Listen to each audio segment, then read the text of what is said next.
I'm sitting here in my living room, the soft hum of the old clock my late husband built marking time's passage.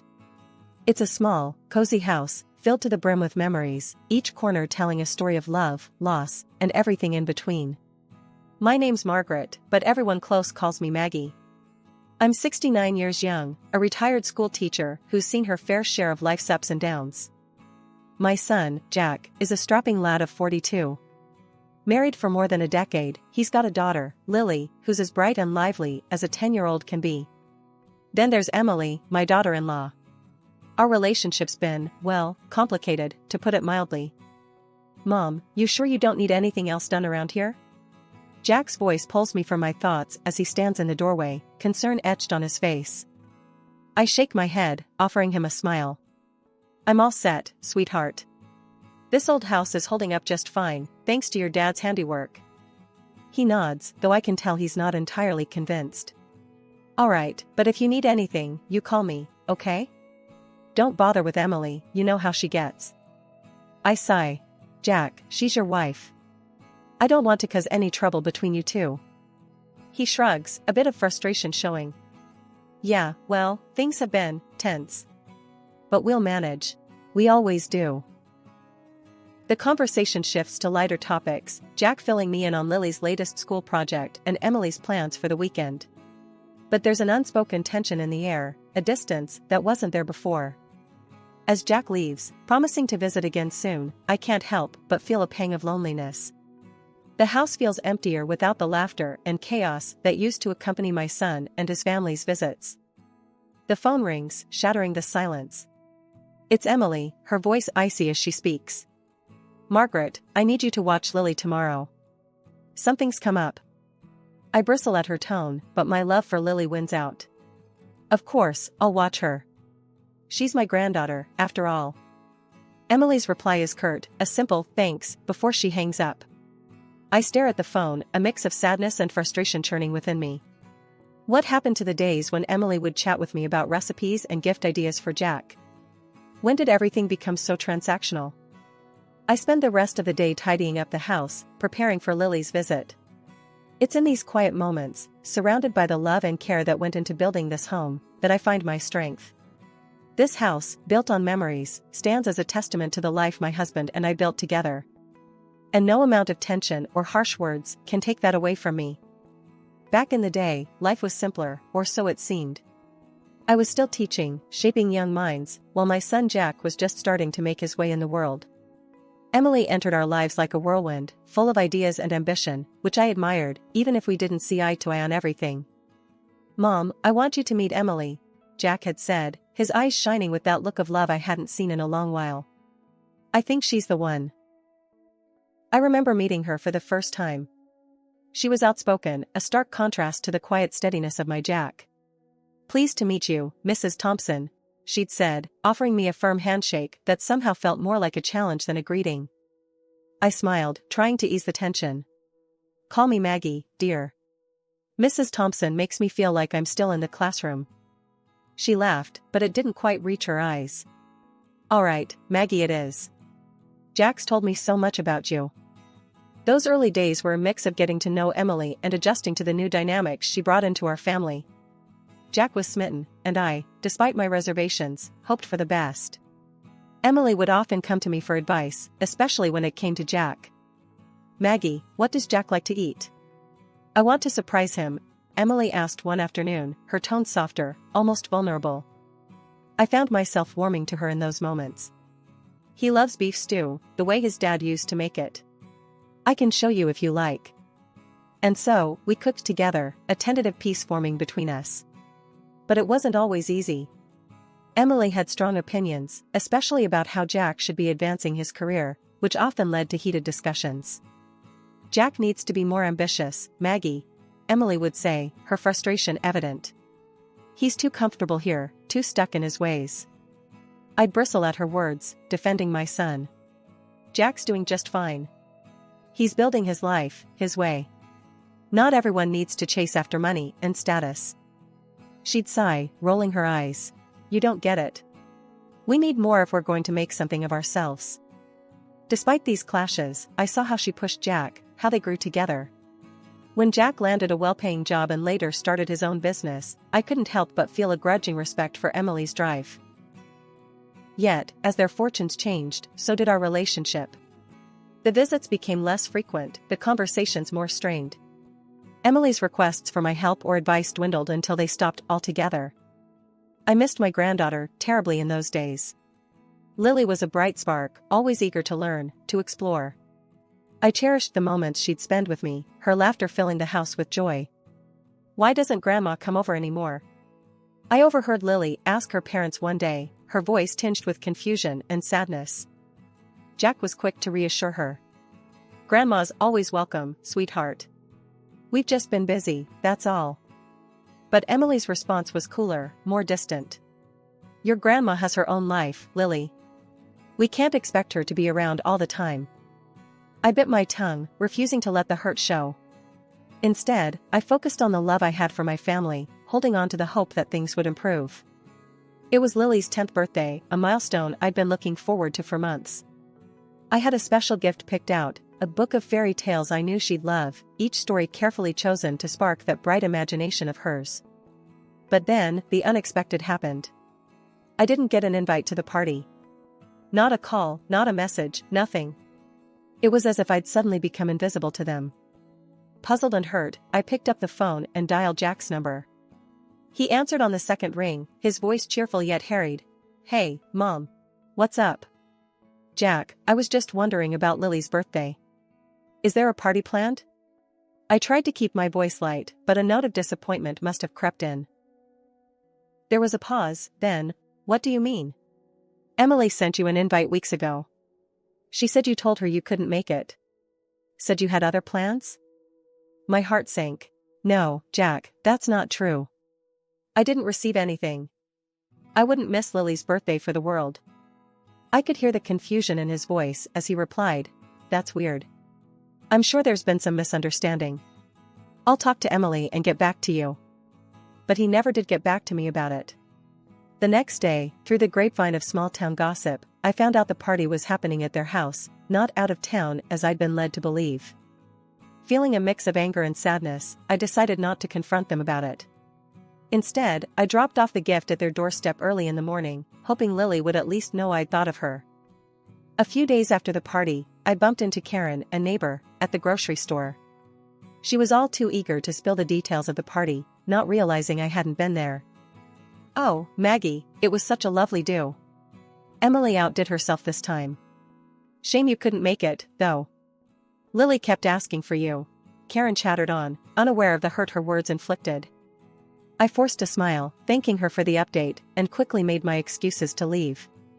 The walk home felt longer than usual, each step heavy with the weight of betrayal. The situation gnawed at me until I couldn't take it anymore. I needed answers. So, I called Jack again, this time more determined. "Jack, we need to talk about Lily's birthday," I said, cutting straight to the chase. There was a heavy sigh on the other end. "Mom, now's not a good time. We're swamped with orders at work, and Emily's not been feeling great." I persisted. "I understand, but I need to know why I was told the party was somewhere else when it wasn't. Why was I lied to, Jack?" There was a long pause, then Jack's voice, weary and a bit defensive. "Mom, it's just. Emily thought it would be easier this way. She felt the dynamics have been a bit off lately and didn't want any awkwardness at the party." I felt a rush of anger and disbelief. "So, you decided to exclude me? To lie to me? Is that how we're solving problems now?" "Mom, I'm sorry. I didn't know what else to do. Emily, she's got a way of seeing things, and sometimes it's just easier to go along with it," he tried to explain, sounding exhausted. I was too hurt to argue further. "I see. Well, I hope it was worth it. I hope lying to your mother and excluding her from her granddaughter's birthday felt easier for you." "Mom, please." Jack's voice cracked a little, "It's not like that. But I didn't want to hear any more excuses. I have to go, Jack. We'll talk some other time." Hanging up, I felt a mixture of sadness, anger, and resignation. It was clear that my relationship with Emily, and now perhaps even with Jack, was more fractured than I'd realized. After the birthday mess, things went quiet. Too quiet. My house, cozy as it is, started feeling too big, too empty. That's when I decided to get myself a little company. A small dog, a bundle of energy and love. Named him Buster. The moment I laid eyes on him, I knew he was the one to fill the house with life again. I couldn't wait to tell Lily about Buster. She's always loved animals, and I thought this might just be the thing to get her to visit. Picking up the phone, I dialed their number, heart racing a bit as it rang. "Grandma." Lily's voice, bright and cheerful, filled my ears the moment she picked up. "How are you?" "Doing just fine, love. Guess what? I've got a surprise for you." "A little dog named Buster," I said, unable to keep the excitement from my voice. "Really? A dog? That's awesome. I want to see him. Can I come over?" Her enthusiasm was music to my ears. "Of course, sweetheart. Anytime you want," I replied, feeling a warmth spread through me. Turns out, I didn't have to wait long. That very afternoon, the doorbell rang. There stood Emily, looking as if she'd rather be anywhere else, and Lily, eyes sparkling with excitement. "We can't stay long," Emily announced, barely crossing the threshold. Ignoring the tension, I ushered them into the kitchen, deciding to make the best of it. "Let me get you some tea and cake. Make yourselves at home." As we settled, Emily's eyes roamed, landing on the new oven and the bits of new furniture around the house. "These are new," she remarked, her tone sharp. "Who bought them for you?" "My son did, for my birthday," I replied, trying to keep my voice neutral. Her face turned a shade redder, anger flashing in her eyes. "You shouldn't be demanding money from him like that," she snapped. Before I could even think of a response, Lily came running in, a scratch visible on her arm. Emily saw it and lost it. "That dog of yours bit my daughter," she accused, voice rising.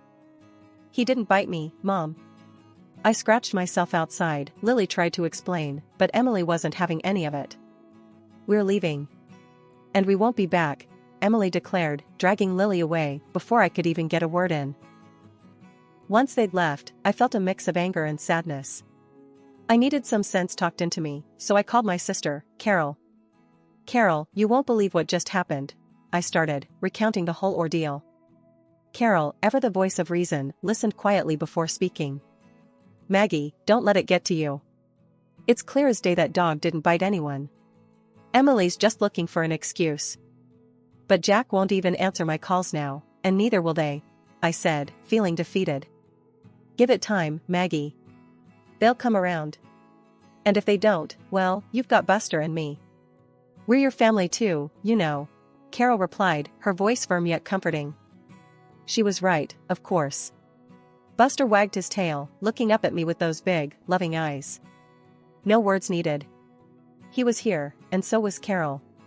Maybe that was enough family for now. "Thanks, Carol. I needed that," I said, feeling a bit better. "Want to come over and meet Buster?" "I thought you'd never ask." "I'll be right over," she replied, and I could hear the smile in her voice. Hanging up, I looked down at Buster, who seemed to sense my mood had lifted. "Looks like it's just you and me, kid. And Carol, when she gets here. We're gonna be just fine." A year. A whole year without a word, without seeing their faces.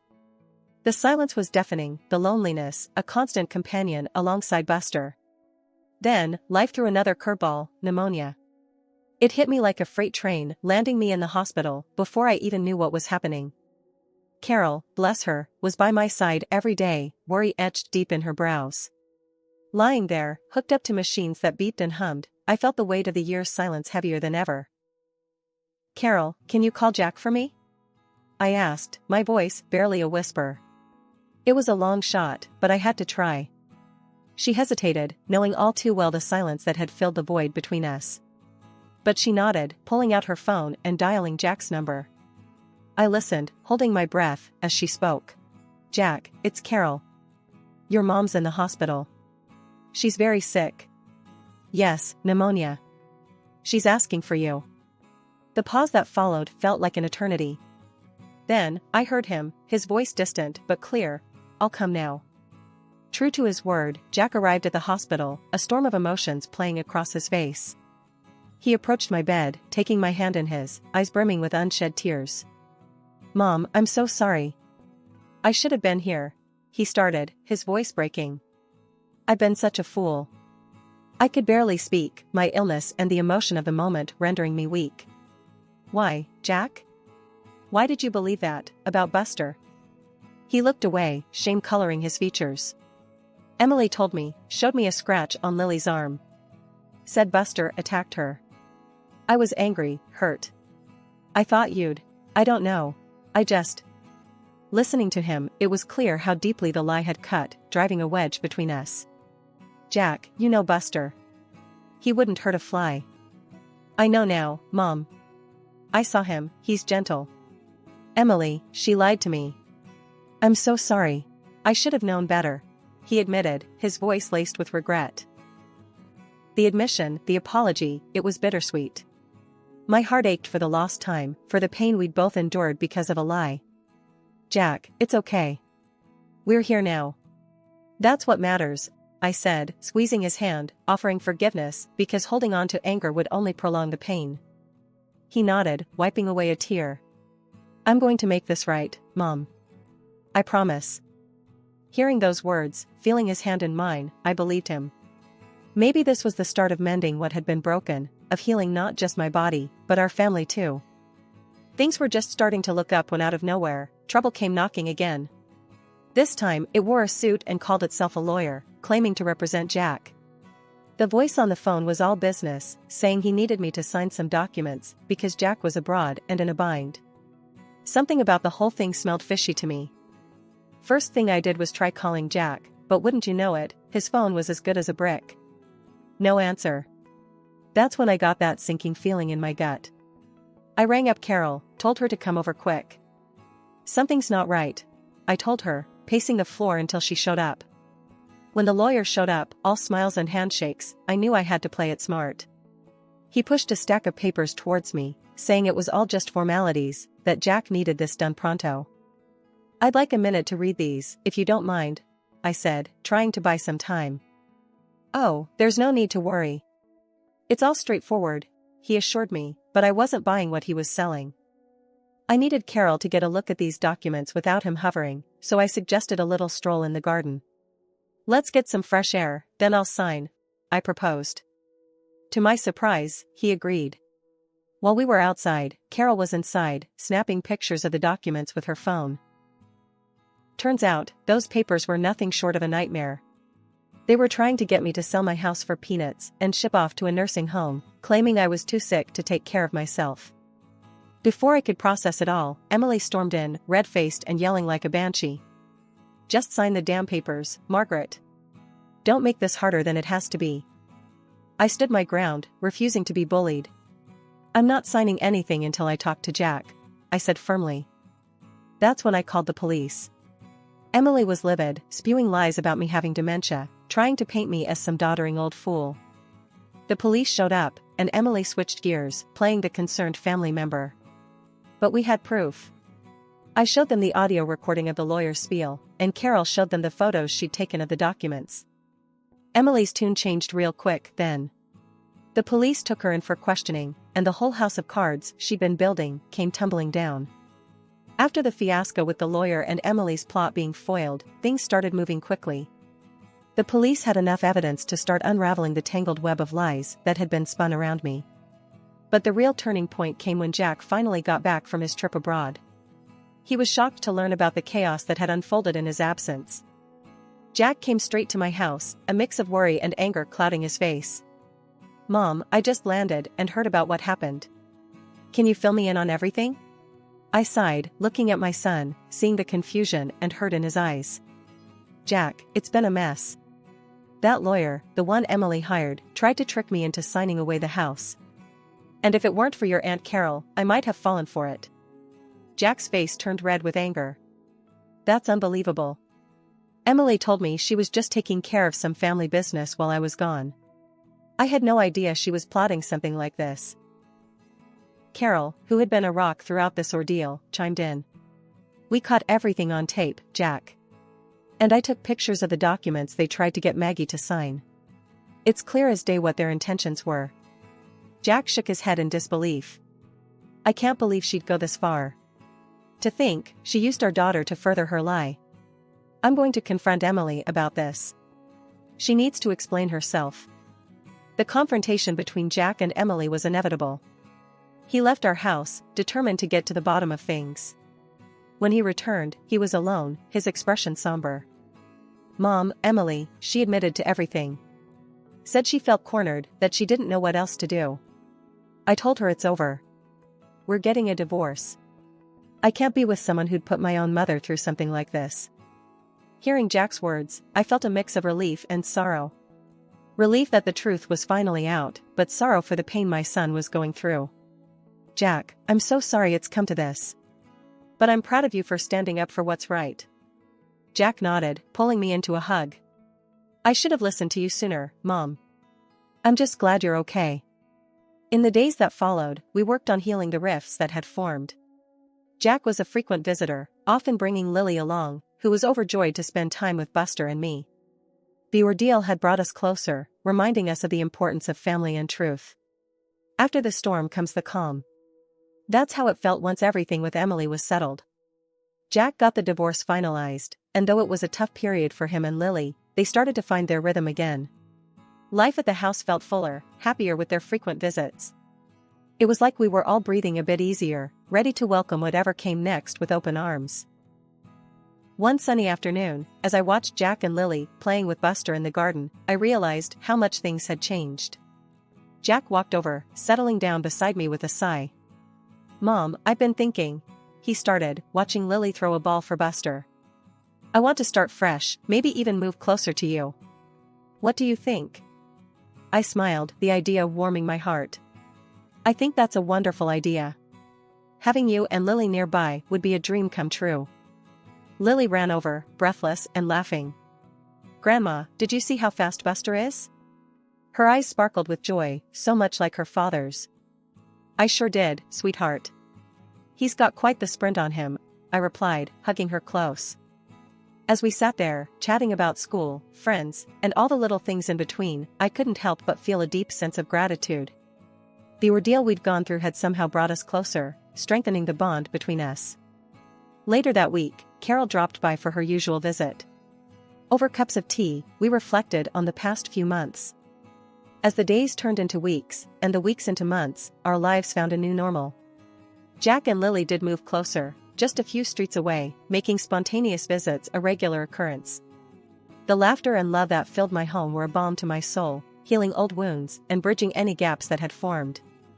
One evening, as we all gathered for dinner, Jack raised his glass in a toast.